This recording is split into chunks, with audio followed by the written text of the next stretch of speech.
भाइयों और बहनों, आज हम सब एक ऐसे पर्व की कथा सुनेंगे जो सिर्फ पूजा पाठ या व्रत का दिन नहीं बल्कि हमारे जीवन की एक अनमोल सीख है। ये है शीतला सातम की कथा। ये दिन हमें माता के प्रति श्रद्धा, रोग व्याधियों से बचाव और सफाई का महत्व सिखाता है।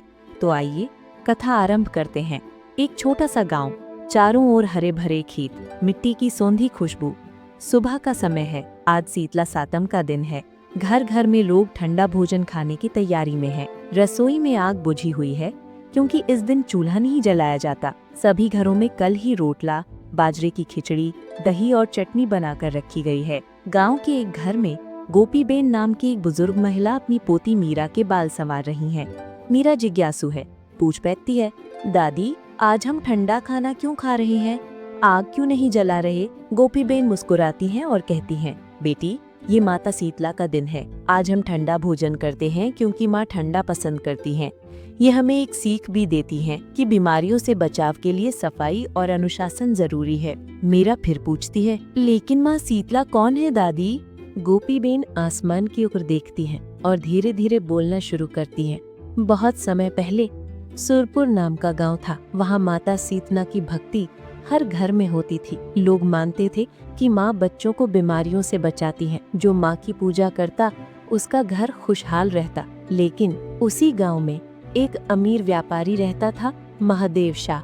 वो घमंडी था और देवी देवताओं में विश्वास नहीं करता था। एक बार शीतला सातम के दिन उसकी पत्नी ने कहा, आज ठंडा भोजन करेंगे, पूजा करेंगे। महादेव हंस पड़ा, ये सब अंधविश्वास है, मैं गरम गरम पूरी पकौड़ी खाऊंगा। उसने आग जलाई, भोजन बनाया और गांव वालों की बात को अनसुना कर दिया। शाम होते होते महादेव के छोटे बेटे को तेज बुखार आ गया। चेचक के दाने पूरे शरीर पर फैल गए। वैद्य आया लेकिन हालत बिगड़ती गई। तब एक बूढ़ी औरत ने कहा, महादेव तूने माता शीतला का अपमान किया है, माफी मांग ले। घमंड चूर चूर हो गया। महादेव मंदिर भागा, माँ के चरणों में गिर पड़ा। माँ मुझे माफ कर दो, मैं अपनी भूल सुधारूंगा। कहते हैं जैसे ही उसने माँ की मूर्ति पर ठंडा दूध और जल चढ़ाया, बेटे का बुखार कम होने लगा। कुछ ही दिनों में बच्चा पूरी तरह ठीक हो गया। उस दिन से महादेव ने प्रण लिया कि वो हर साल शीतला सातम का व्रत रखेगा और ठंडा भोजन गरीबों में बांटेगा। गोपीबेन ने कहानी खत्म की। मीरा की आंखें चमक उठी। तो दादी,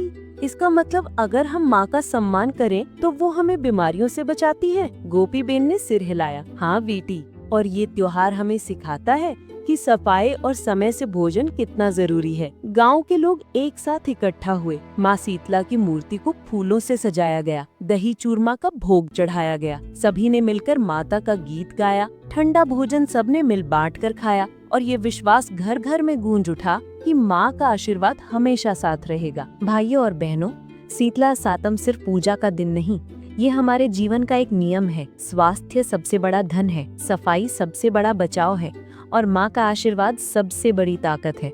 आओ हम सब मिलकर इस परंपरा को आगे बढ़ाएं और माँ के नाम का गुणगान करें।